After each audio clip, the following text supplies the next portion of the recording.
अस्सलाम वालेकुम। देख सकते हैं मैं रो रहा हूँ, मैं रो क्यों रहा हूँ, अपनी किस्मत में रो रहा हूँ। मैं ना तकरीबन 1.5 हफ्ता हो गया मैंने ना अपना भिक्षा नहीं निकाला।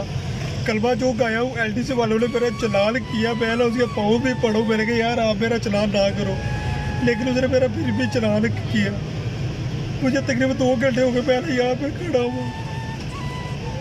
ये वीडियो बनाना मकसद मेरा ये है आप लोगों को पता चल सके। एक तो हमारे मुल्क के अंदर पैसा नहीं है, हालात इतने ज़्यादा ख़राब है, दूसरा चलान करके वो चले गए, मुझे 1.5 घंटा हो गया। ऐसा कोई नहीं होता। मेरे बच्चे बीमार हुए 3 दिन हो गए यार, मैं उसका दूध नहीं पूरा कर पा रहा, लेकिन LDC वालों ने मेरी नहीं मानी।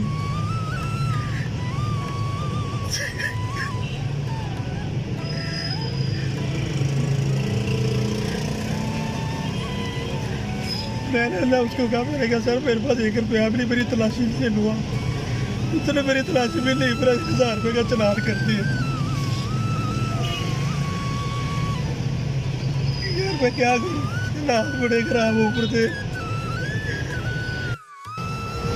मैं ना कलमा चौक खड़ा हूँ, मेरा ना LTC वालों ने चलान किया, मेरे पास 1 रुपया भी नहीं है। मेरे मुल्क की इतने ज़्यादा हालात खराब है, मैं भिक्षा पहले शेयर कर रहा था लेकिन वो नहीं हुआ। LDC वालों को मैं पाँव तक पड़ा, मैंने कहा यार मेरा चलान ना करो, लेकिन उन्होंने मेरी एक नहीं मानी।